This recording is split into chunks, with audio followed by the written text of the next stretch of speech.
Recuperan entrevista con Nicolás Maduro.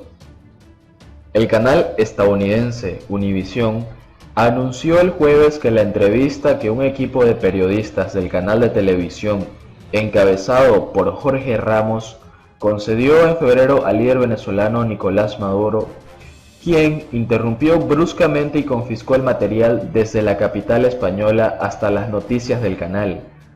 Ramos dijo que la reanudación del video fue un verdadero triunfo contra la censura. Hemos recuperado el video de la entrevista con el presidente venezolano Nicolás Maduro, que nos fue robado el 25 de febrero en el Palacio de Miraflores, dijo. Ramos, uno de los periodistas de habla hispana más influyentes, recordó que Maduro había interrumpido la entrevista después de 17 minutos. A Maduro no le gustaron las preguntas, se levantó, se fue y sus agentes tomaron el equipo de televisión que estábamos usando, las tarjetas de video donde estaba la entrevista. Justo después de que él mostró un video en su iPad grabado el día anterior en el que se veía a jóvenes venezolanos comiendo sobras de la parte trasera de un camión de basura. Boumos, quien fue deportado al día siguiente después de una breve detención, dijo que el video fue encontrado gracias a fuentes confidenciales, que, por razones de seguridad, no vamos a decir quiénes son. El reportero luego dio un resumen de la entrevista que se transmitirá en su totalidad el domingo. En el informe publicado en su sitio web, Univision destacó que no hay un minuto de atención libre en la entrevista con Nicolás Maduro.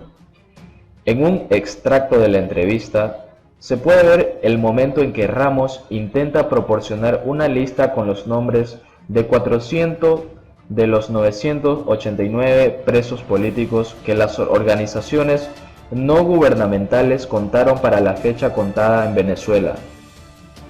Maduro se negó a recibir la lista y negó que en Venezuela haya presos políticos. No te preocupes, no lo voy a tomar. Tú te llevas a tu pequeño camarada, llévate tu mochila, Jorge Ramos, dijo Maduro, declarando que en Venezuela no hay prisioneros por su pensamiento. Vienes a provocarme, te vas a tragar tu provocación, te vas a tragar una provocación con una Coca-Cola. Hay un régimen legal en Venezuela. Hemos sido víctimas de ataques violentos en varias ocasiones. La justicia ha actuado, agregó el mandatario venezolano. Las preguntas de Ramos disgustaron a Maduro.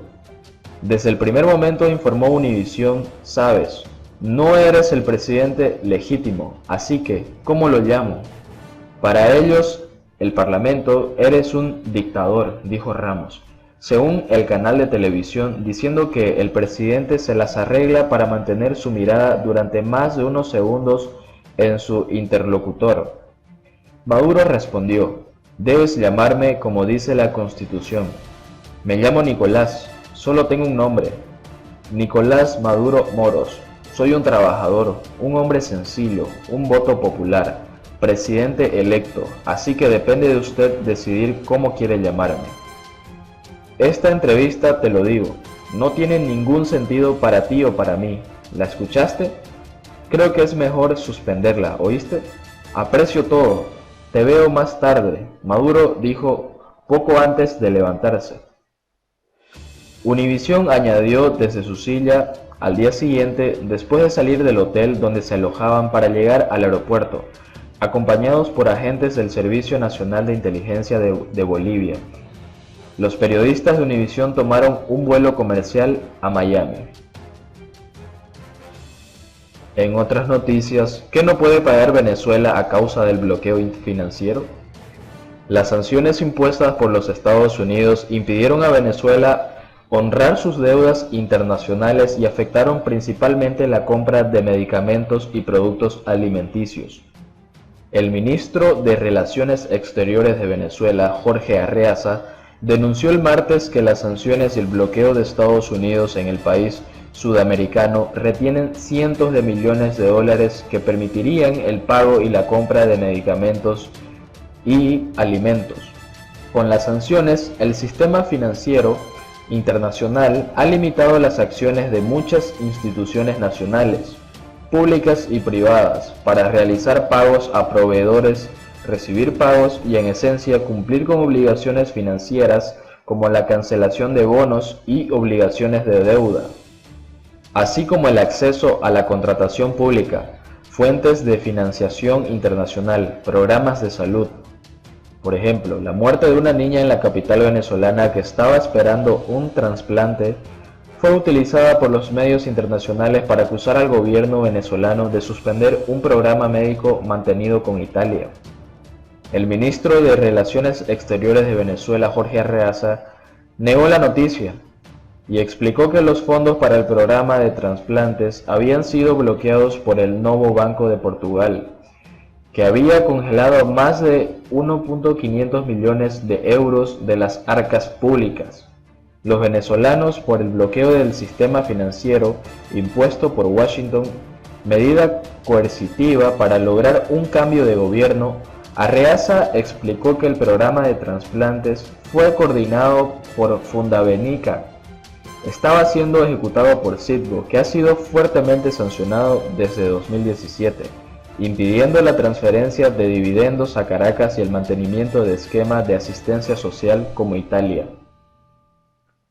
Compra de medicamentos. El embajador de Venezuela ante las Naciones Unidas, Samuel Moncada, denunció el 26 de mayo que el sitio y la detención de fondos por parte de bancos internacionales habían impedido compra de medicamentos para los venezolanos.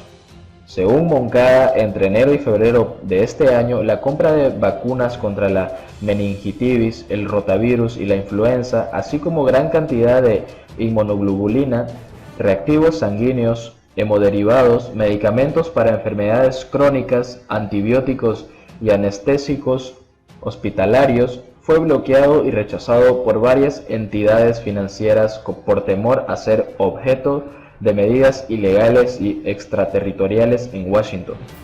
Los bancos y las amenazas de los proveedores matan a miles de personas, al igual que las bombas, incluso si no se siente el estruendo, como un arma utilizada por los bancos para atacar millones de civiles inocentes, dijo Moncada. Por la comida. A fines de 2017, los bancos internacionales devolvieron al menos 23 transacciones financieras de Venezuela para la compra de alimentos, suministros básicos y medicamentos por 39 millones de dólares. En diciembre de 2017 se contrataron operaciones de bancos en Europa por un monto de 29 millones de dólares a diferentes proveedores. El programa social de los comités locales de suministro y producción estaba dirigido a pagar los alimentos. Del mismo modo, se bloquearon los pagos de sabotaje de Venezuela por el transporte de combustible, lo que provocó la escasez de este producto en varios estados. También en 2017 los bancos estadounidenses cerraron arbitrariamente al menos 19 cuentas bancarias de Venezuela en el extranjero, lo que impidió los pagos a los acreedores, mientras que 400.000 borradores para vehículos comprados en el extranjero, cuyos pagos se realizaron, se mantendrían en el extranjero. Desde 2017, el gobierno de los Estados Unidos ha impuesto al menos 150 medidas coercitivas unilaterales a Venezuela, con el objetivo de crear un clima de desestabilización y ansiedad en el país, que resultó en la eliminación del poder del gobierno constitucional del presidente Nicolás Maduro. Las sanciones contra el pueblo venezolano han limitado la calidad de vida de la población, a pesar de que estos ataques han sido denunciados repetidamente ante la comunidad internacional. Por otro lado, Padrino pide a militares de Venezuela aguantar tormenta por sanciones de Estados Unidos. Vladimir Padrino acusó a Washington de bloquear las Fuerzas Armadas venezolanas con sanciones, pero aseguró que el ejército había realizado maniobras para adquirir suministros para la calidad de vida de los soldados. El ministro de Defensa de Nicolás, Vladimir Padrino, instó el jueves a los militares venezolanos a soportar la tormenta que enfrentan debido a las sanciones impuestas por Estados Unidos. Esta tormenta que nos sucede a nosotros en primer lugar, tenemos que sostener la silla a todos. Todos sostenemos firmemente hasta que esta tormenta termine y al final veremos qué nos enfrentamos y quiénes se quedaron, dijo Padrino. El líder militar acusó a Washington de bloquear a las Fuerzas Armadas. pero dijo que el ejército había maniobrado en la mitad de bloqueo para adquirir suministros para la calidad de vida de las tropas. Padrino dirigió una jornada en la base aérea del teniente Luis del Valle García en Barcelona, estado de Anzoátegui, donde se donaron al ejército suministros militares, neumáticos, colchones y tanques para almacenar mercancías.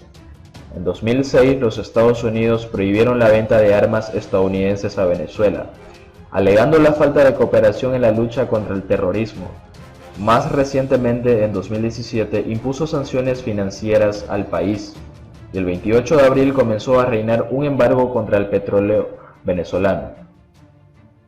Ante la peor crisis que Venezuela ha visto en la historia reciente, Padrino ha llamado a las Fuerzas Armadas, consideradas por la oposición y los analistas como el principal apoyo del régimen de Nicolás Maduro, para trabajar el triple, porque el enemigo es 3 veces más alto, hasta 5 veces más alto. Tienes que ser creativo, ir a la inventiva, a la novedad, al cambio, sin caer en atropellos y errores, con mucha discreción. Estamos destinados a ganar, dijo Padrino. Las declaraciones del ministro llegan un mes después del fracaso del levantamiento militar apoyado por el jefe del Parlamento, Juan Guaidó, quien no logró romper el apoyo que Maduro todavía tiene para los líderes militares. Guaidó, proclamado presidente interino y reconocido por 50 países, llama constantemente al ejército a dar la espada al líder socialista, cuya reelección en 2018 es desconocida para el líder de la oposición como los Estados Unidos, la Unión Europea y una docena de países en Latinoamérica.